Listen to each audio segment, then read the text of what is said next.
Doncs bé, molt contents de poder rebre amb nosaltres a Pere de Cal Neguit. A més, ens fa moltíssima il·lusió perquè ara mateix aquí a la taula els tres tenim coses en comú a Sant Boi. Sí, hola, bona tarda. Sí, tots tenim alguna cosa en comú a Sant Boi. No havia passat mai, em penso, eh? No, avui hem descobert aquí una mica tots que tots som de Sant Boi, aquí a Plató ara mateix, o gairebé tots. Us fotran fora de la BTV, doncs, eh? No ens diguis això. Hem de reivindicar el Baix Llobregat, home. Escolta, Pere, les gelades hem vist que han fet mal, i han fet mal a l'interior. El parc agrari, com ha quedat això? No, a veure, nosaltres al parc agrari, les temperatures que hi ha hagut per l'època que estem sí que ens afecten perquè ara les plantes, quan fa més bonança, són més tendres, perquè creixen més ràpid, i aleshores són més dèbils a un canvi de temperatura. Llavors, nosaltres puntualment a la nostra finca sí que vam baixar sota zero algun dia, però podia ser molt poc temps, podia ser 2 o 3 hores on no li arriba a fer mal a la planta, però sí que és veritat que aquests canvis tan sobtats... Penseu, avui que anem amb màniga curta i estem parlant del dilluns. Això, si no és bo per nosaltres, les plantes tampoc. És una cosa que pateixen molt, no? I aleshores, nosaltres aquesta vegada no hem tingut cap problema on no ho sabem, perquè també aquestes coses les has de veure a llarg termini. O sigui, el que passa avui que et penses que no ha passat res, d'aquí una setmana sí que et dones compte. Ara no us ha afectat amb molta intensitat en qualsevol cas, però el 2012 sí que hi van haver uns episodis... Sí, bueno, aquella és històrica.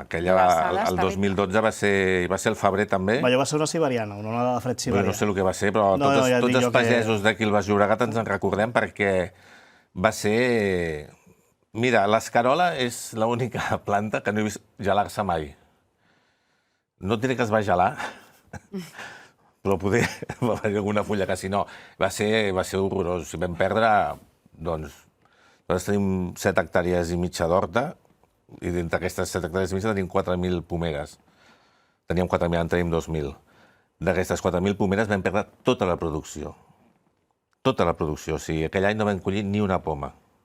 No hi ha marge, no?, per activar-se. No, perquè just aquell any havia fet molta bonança. Normalment passa aquestes coses quan fa un temps...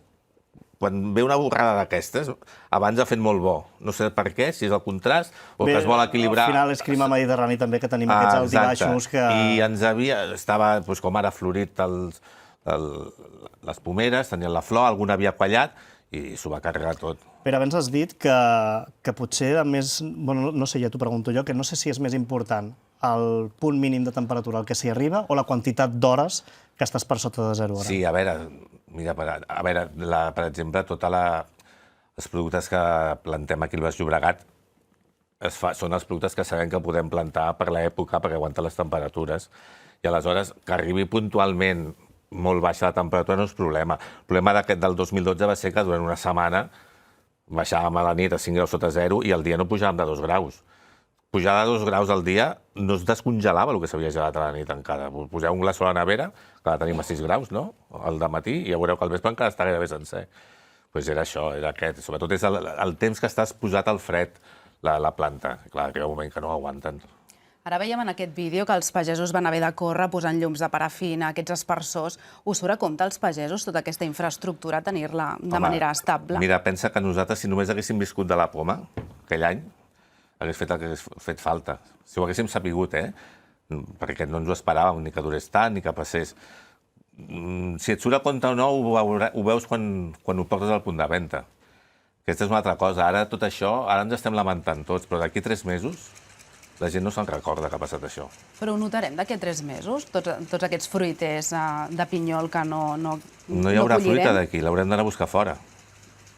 I poder és més barata, que és el més trist. O poder és més cara. I ningú dirà res, perquè quan li expliquem que és més cara perquè la d'aquí no hi és, llavors ho entendran. Hauríem d'entendre que quan sigui d'aquí, poder pagant una miqueta més, ajudaríem a que els pagesos puguin posar més proteccions, puguin pagar assegurances pels cultius. Però mireu, jo abans us he dit que tenia 4.000 arbres i que ara en tinc 2.000 de pomeres. Vaig arrencar 2.000 arbres perquè em costava més la càmera frigorífica de guardar les pomes que el que treia d'elles quan les venia. A mi em costava calés tenir 4.000 arbres. Ja només en tinc 2.000, perquè si no tinc que tindre tant de temps aquest producte a les càmeres frigorífiques per vendre-les durant l'any, perquè la poma és una cosa que es conserva durant l'any. Tots sabem que les pomes que estem menjant ara estan collides del setembre passat, no? Doncs és això. Escolta, Pere, has parlat de millorar les proteccions també que puguin fer servir els pagesos. Hem vist el fred, però ara també fa encara no 10 dies que teníem també un episodi que no és molt usual aquí en el cas del Parc Agrari, però sí que es dona a d'altres indrets de l'interior, que és la calamarsa. Què s'hi pot fer amb això? La calamarsa, com no posis un plàstic a sobre, no pots fer res. La calamarsa l'únic que pots fer és esperar que no et toqui. Perquè nosaltres a la nostra finca ens ha passat la calamarsa en mig tros i l'altre mig no.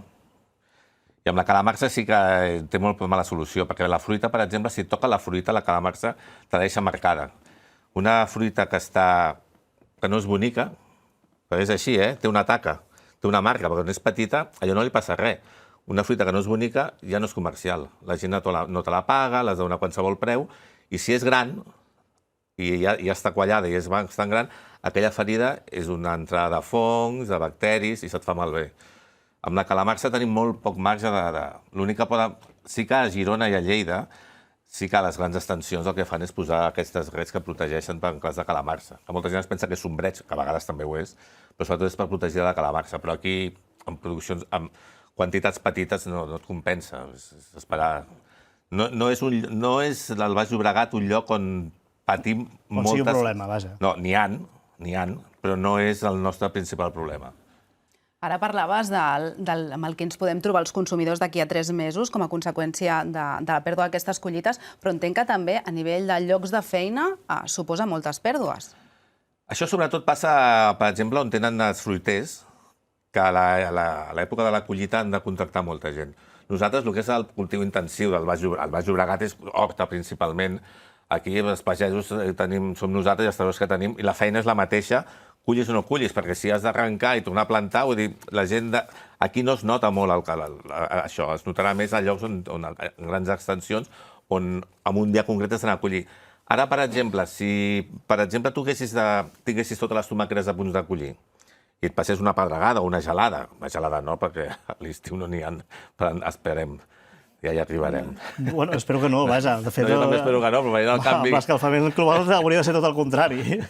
Doncs, que hagués una calamarsada molt grossa, sí que, per exemple, nosaltres a plena collita de tomàquet contractem a gent, perquè cada dia nosaltres teníem 2.000 quilos de tomàquet. Aleshores, necessites una quadrilla de 10 persones que et ve a ajudar a collir tomàquet. Sí, si passés això en el moment abans de collir, doncs jo no contractaria aquestes persones no tindrien feina, perquè el que em passa a mi li passaria a l'altre, i sí, això és un problema. Però són coses d'aquestes que no les veus fins que quan et toquen ja no te'n recordes. Escolta, Pere, ens deies abans que amb això de l'escalfament global vés a saber fins on anem. Ho heu notat en algun... Us heu hagut d'adaptar d'alguna manera? Sí. Hi ha alguna variant que no... Bueno, nosaltres abans hi havia molta cosa que plantàvem més tard, després de l'estiu, quan acabava l'estiu, la planta d'hivern la plantàvem una miqueta més tard, perquè encara... Perdó, una mica abans, perquè encara feia bo, i ara no, ja ho fem al revés, ara ens pot... Gairebé és que hi ha un decalatge de 10 graus, si t'hi fixes, de mínima, de l'estiu a l'hivern, tampoc tenim aquelles, excepte moments puntuals com ara, i llavors podem estar allargant molt més el cultiu, un cultiu, per exemple, mira, em passa amb la col de l'olla, que és un exemple molt clar, que és una col que nosaltres tenim preparada per arribar sobretot al Nadal. Però quan arriba el Nadal estem a plena collita. Doncs de fa uns anys, quan arribem al Nadal estem acabant-la, perquè se'ns ha avançat tota de la bonança que fa, necessita que faci fred, i es va fent, i es va endolcint, i va agafant la seva personalitat, però no, en vez d'anar mica en mica, creix, és molt més tendre, però no té tant de sabor. Al final, el canvi climàtic és el que ens acaba portant també. Sí, és això. Escolta, Pere, abans de marxar, tu vas néixer un 9 d'octubre de 1971. Sí.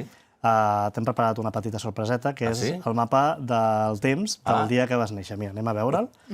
Mira, hi havia... A més, vas néixer en un any que és... Mira, m'ha fet molta il·lusió perquè és l'any que més ha plogut a Barcelona. Han caigut més de 1.100 litres, és l'any que més ha plogut en més de 2 segles, i aquell dia hi havia un embossament d'aire fet i van caure 35 litres a Barcelona. És que em penso que si arribo a néixer el dia abans, tinc que néixer a casa meva, perquè penso que va ser quan els bidons va arribar l'aigua a Plaça Espanya. Ostres, doncs això jo encara no hi havia arribat a tant, però vaja, ja m'ho miraré. No, perquè ma mare m'ho diu sempre, ja em va fotre la culpa el primer dia, fixa't. Això va a missa, doncs. Doncs Pere de Calneguit, moltes gràcies per haver vingut al Nou Temps del Picó i que vagi molt bé aquesta temporada al Parc Agrari del Baix Llobregat. I sobretot consumiu de proximitat. Sempre. I de temporada. Moltes gràcies. A vosaltres.